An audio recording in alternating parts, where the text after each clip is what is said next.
Long throw in, crossbar challenge.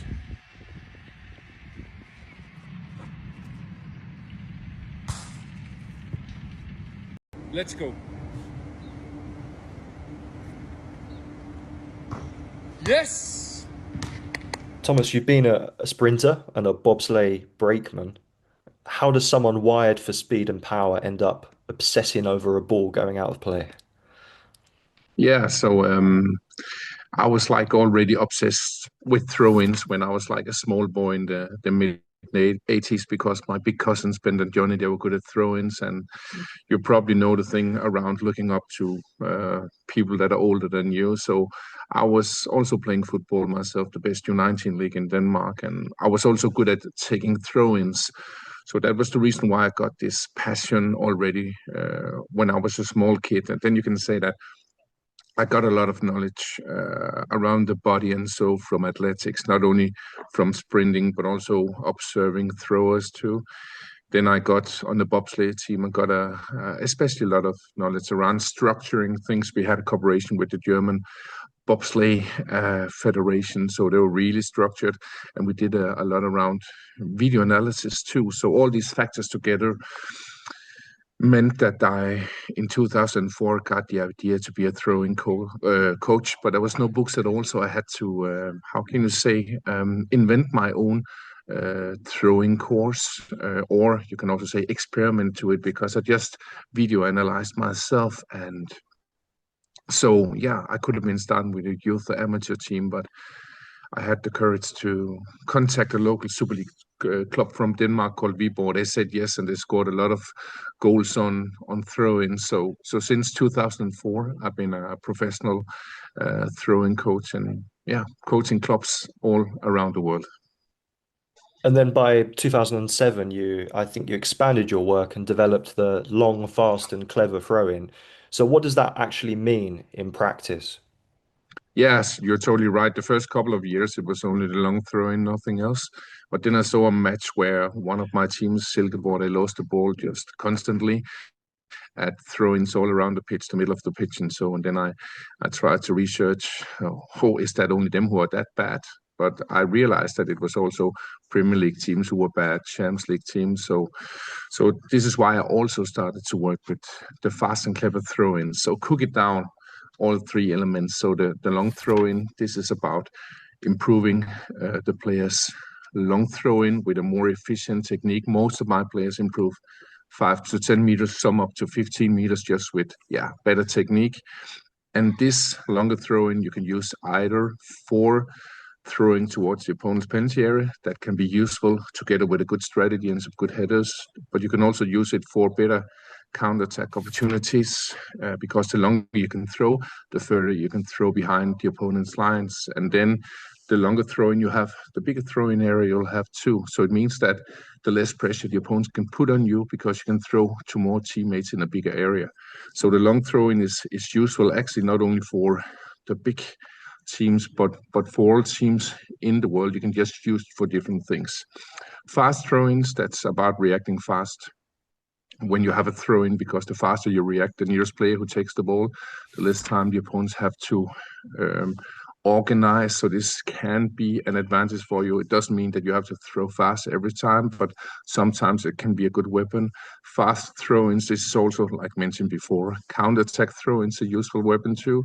And fast throw-ins, that's also marking the opponents fast and organizing fast when they have a throw-in. And then we come to the clever throw-in, and this is about space creation. How can we create space together, not only as individuals, but in two, three, four teammates who are creating different types of space together. And here I'm also working, of course, with different zones, but one of the most important things is also that you have to look at the opponent's defending pattern, because a lot of coaches, they're only training one or two options in each zone. And if you only do that, it's easier for the opponents to mark you. So I'm working with, how can you say, almost unlimited, how can you say, options, because I'm letting the players take their own decisions. So a really important thing is to look at the opponent's defending pattern. How are they standing? And then they can stand in thousands of ways. But no matter what throwing you have, you can be sure that there'll be normally 1-2 areas that's, how can you say, close. That'll be stupid to throw in. But you'll also normally have 2, 3, 4 areas where you say, here we have a good chance because of the numbers are good. So this is like really fast, a cook down of my long, fast, and clever throw-in philosophy. So that kind of leads me to my next question. I was going to say, what are the most overlooked elements of the throw-in? Is it positioning, movement, or is it kind of a mixture of everything? Yeah, it's actually a kind of mixture of everything. Of course, some teams are using the long throw-in, but this is mostly if they already have some talents. There are not really any teams who are really coaching the long throw-in like I'm doing. But I'll say the most overlooked element is, how can you say, the space creation between players and many different options. I think one of the reasons why it's not developed really good is that it's always been neglected, and you can still see a football game where there's a throw-in and a team lose the ball because they are not creating a good space, and the commentators are not saying anything. Also, oppositely, let's say one of my teams the other day, a good English team, had a throw-in goal where they started at their own half. And yeah, they switched the play and then took a couple of passes and then they scored. And of course, there were several elements in that goal. Of course, not only the throw-in, but the throw-in wasn't mentioned. So again, people are often not seeing the bad throw-ins, but they're also not often seeing the great throw-ins where you have done really, really well. It's only the most obvious, like the long throwing goals, people are seeing that. So I think that there is still like yeah, I always say that throw-ins are the lowest hanging fruit in football because yeah, there is so much more to do for teams, no matter where you are in the world, no matter what level you have. So yeah. And you mentioned you kind of worked for years, maybe you could say in the background at clubs in Denmark, but then global recognition came when Jürgen Klopp called you directly and asked for help. So can I ask, what did Jürgen Klopp say on that phone call? What told you immediately that he understood the importance of your role? Yeah, of course, he said to me when he called me directly on the phone there in July 2018, he said we had a great season, fourth place in the Premier League and Champions League final. We lost to Real Madrid, but he said we were really bad at the throw-ins. And then he also said a really important thing. We try to do something about it, but it didn't work.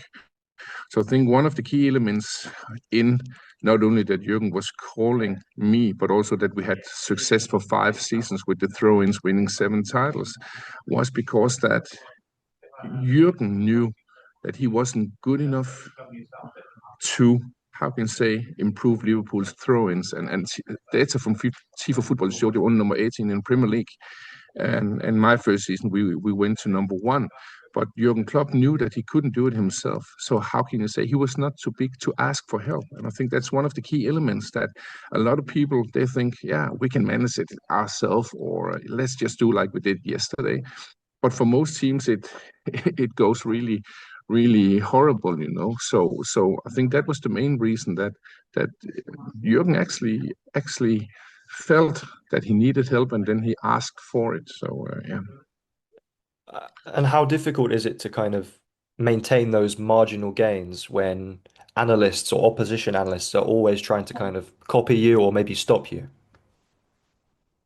No, and here I almost say it every time, but the funny thing is that throw-ins and throw-in coaching is often called marginal gains, and I don't really understand it because I think if you do that, you either misunderstand marginal gains or you misunderstand the effect of throw-ins. And why do I say that? So again, yeah, marginal gains was, like we know, yeah, from that book Around the Sky cycling team where they shaved hairs on their legs and then they gained 0.3% in their performance. And this is really important. We want to do that a lot. It can give us an advantage.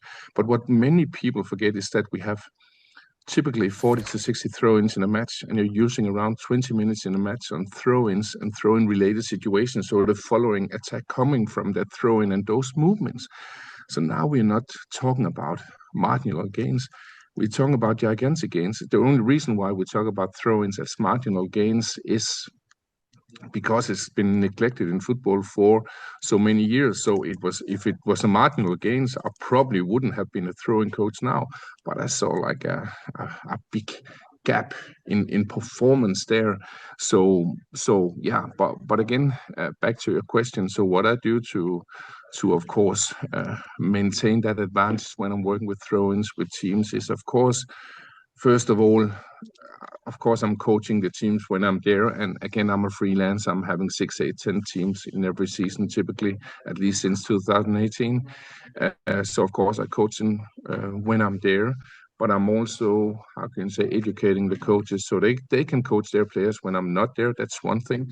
And then my throw-in philosophy is, how can you say, flexible or moldable, because this is not about saying to the players, hey, you have to run there, like most coaches are doing if they work with throw-ins.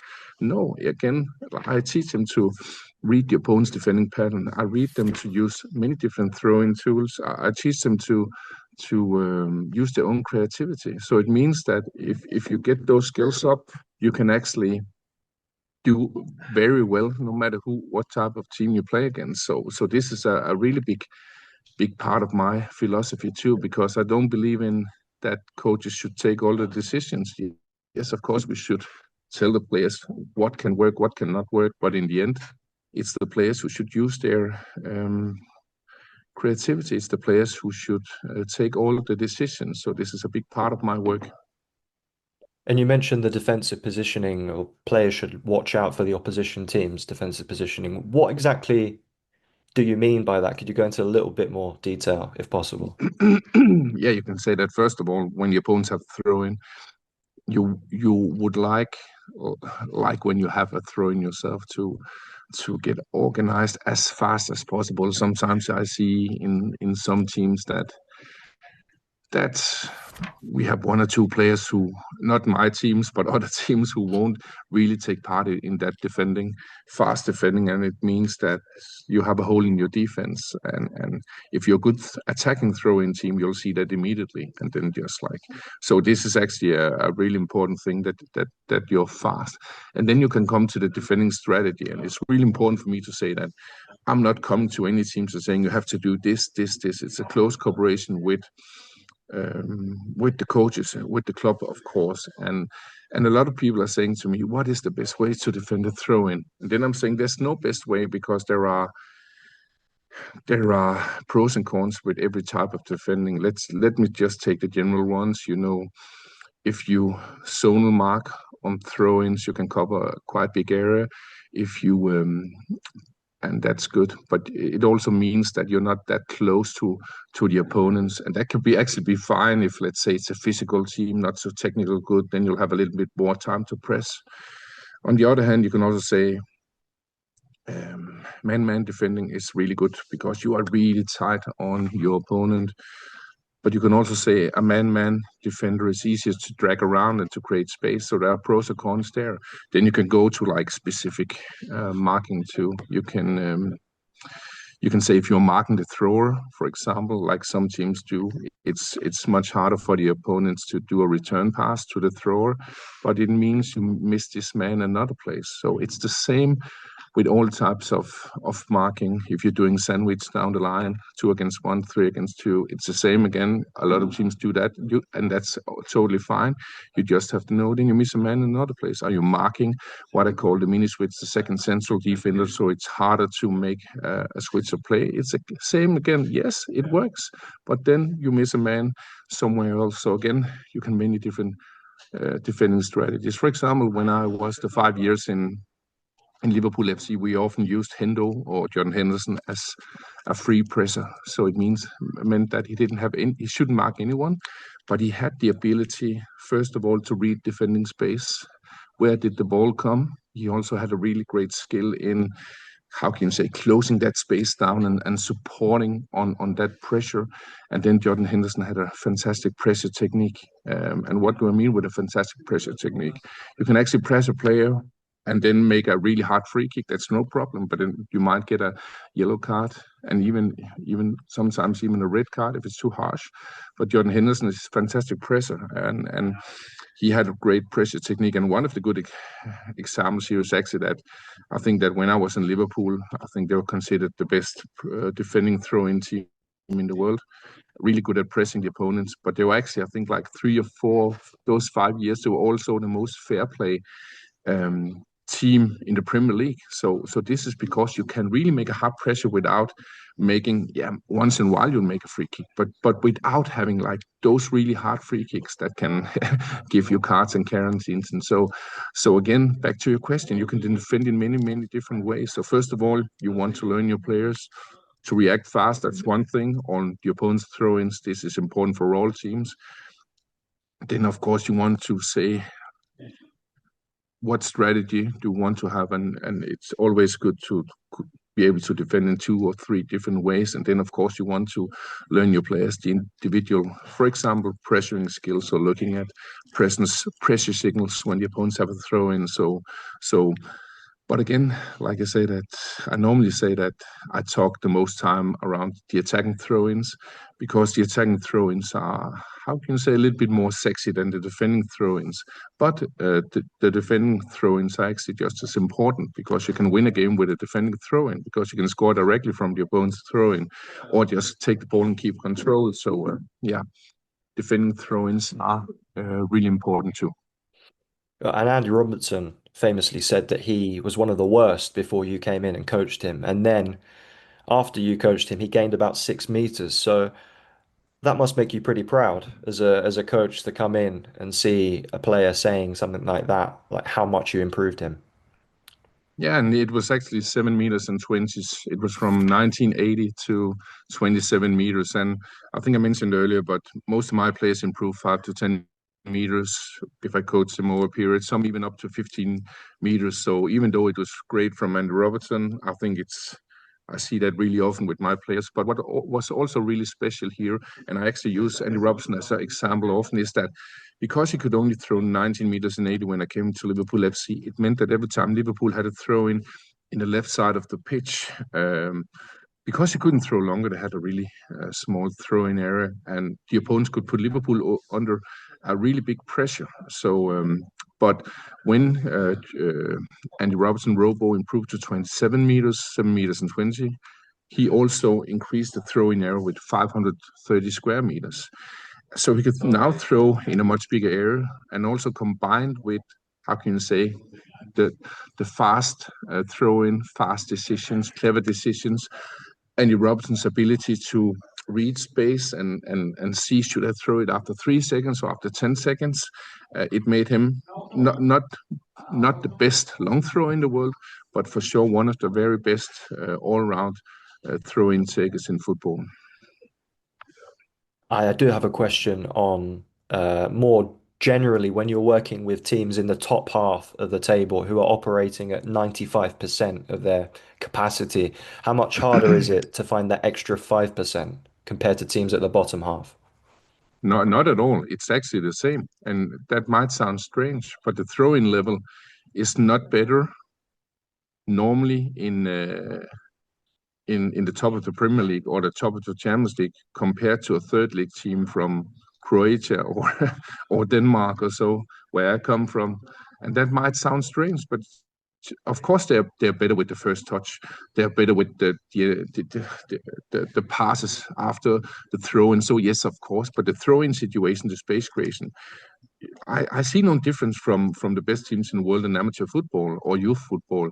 And that you might think, yeah, that's quite shocking. For example, some years ago, I coached in Hull and in the championship. It went really well. I also coached the academy from U13 to U18. But one evening I was coaching U9, U10 boys. And I taught them first a little bit of some throw-in drills for kids. First, it was the flowers and the bees, that's general space creation. Then it was the tiger, because Hull has a tiger in the logo.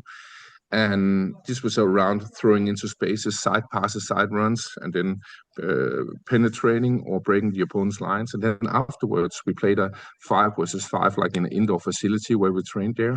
And those small boys, who were like 8 and 9 years old.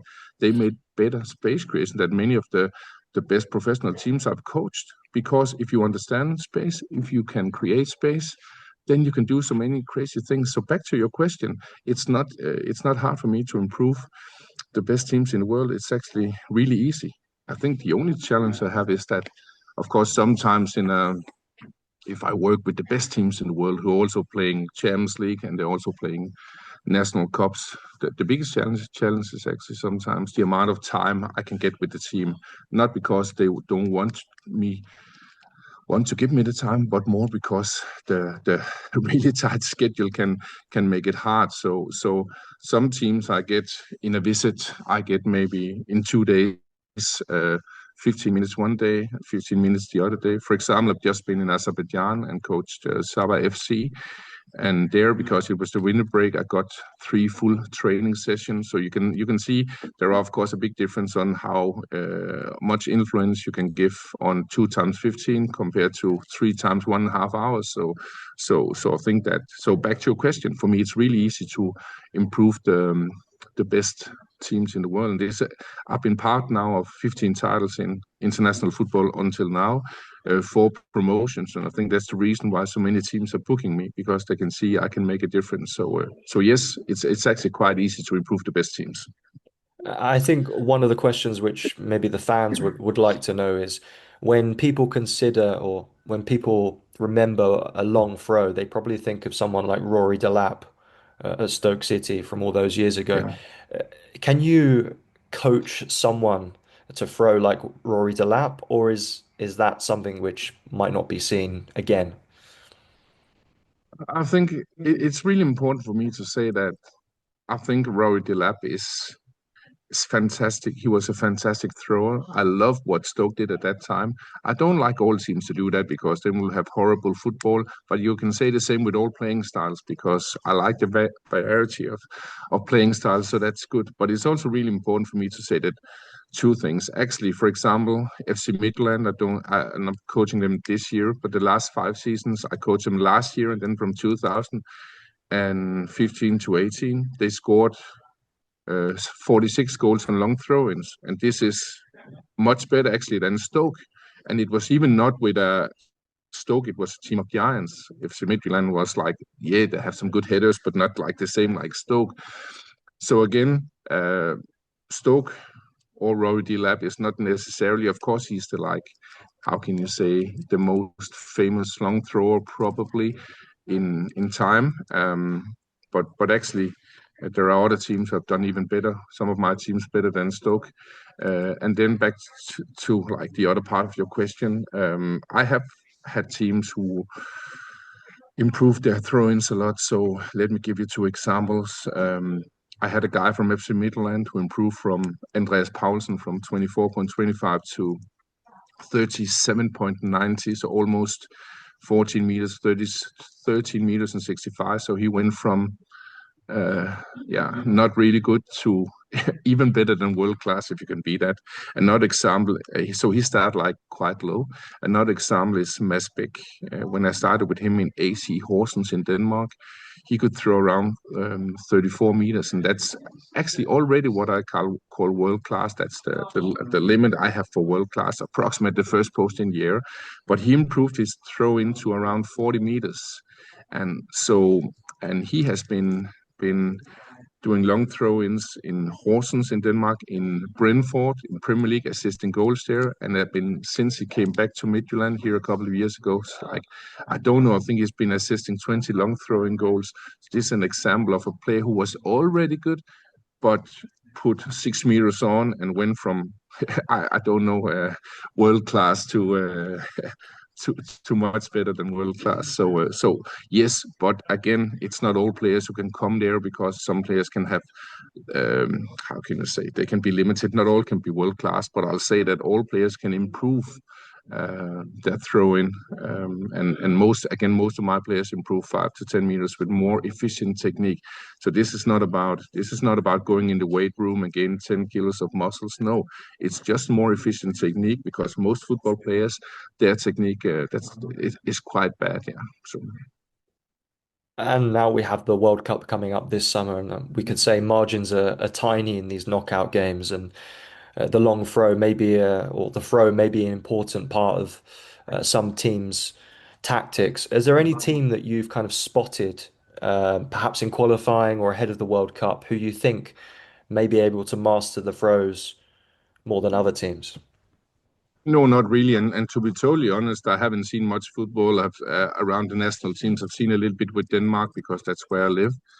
And a lot of people think that, oh, I see football all the time. Yes, of course, I'm analyzing throw-ins for the teams I coach. And of course, yes, once in a while I see a football game, but it's not like I see everything. And why not? It's because I get a lot of my knowledge not only from football, but also from art, from basketball, from music. And that may sound strange, but I actually got 0 minutes of football education.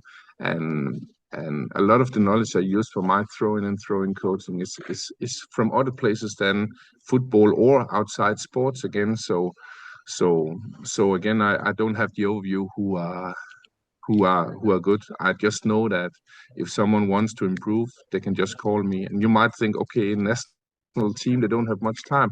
For example, I was coaching the English women before the World Cup in 2023. I was at St. George's Park just one day. I did a talk for the women. Then I trained 45 minutes. The first thing was like a general space creation to understand that between the players, and then we trained throw-ins from the final third with space creation too. And they actually scored a throw-in goal from that part of the pitch in the semi-final and ended up winning the silver there. So again, of course, hiring me, you can't be guaranteed success. Of course, that's hard to do in life, also with throw-ins, but there's a good chance that you'll be much better. So national teams, you can just call me. I think that's the perfect way to finish this. I was going to say, do you have any message to the fans who perhaps don't fully understand about these maybe new roles in football? Because Arsenal, for example, just using it as an example, have a set piece coach, a specific set piece coach. Many teams now have these kind of coaches. Is there any kind of Yeah. message you want to kind of send to the fans? Yeah. So first of all, yeah, a lot of people know it out there, but I'm coaching Arsenal this season. I started before Christmas. So I know Nicolas Robert, of course, the set piece coach. I worked with him in Brentford also in the 16-17, 17-18 season. But what I would like to say to the fans is that I think it's really important that you of course it's okay to react if there's a bad throw in. It's also okay to react, of course, if there's a throwing goal. It's okay to comment on long throw-ins. But I think if you want to look at the quality of throw-ins, you have to look at all the throw-ins in a game because in every team they have X amount great throw-ins, X amount bad throw-ins, and then some throw-ins in between that's like medium. And of course, my job, and I've been doing that with my clubs, is to have as many great throw-ins as possible. But try to instead to look at first of all how big percentage or big part are actually great, how many are bad, because you can't just take one throw-in out because it's also a challenging situation. And then I'll also say that try to look after the space creation. Again, it's important to say that many teams are bad at space creation, but at least the good ones try to see what are they doing, what areas do they try to hit. And again, it's important for me to say that yes, fast throw-ins, that's really important. Try to look at that. Are your teams throwing fast? It can be a good thing, but it's also important to say that I hear a lot of people on social media saying, "Oh, they are so slow with taking the throw-ins. Oh, it's time wasting." No, sometimes that's the way it is with my teams. That's what I say. It's because you are waiting for the right space to appear while you're creating space. So try to look at the throw-ins with a little bit more, how do you say, nuance. Yeah. So that was the message from me. Amazing. It's been a pleasure, Thomas. Thank you very much. I think we're all going to be looking at the touchline a bit more closer now. Yeah. Thanks a lot. You're absolutely welcome.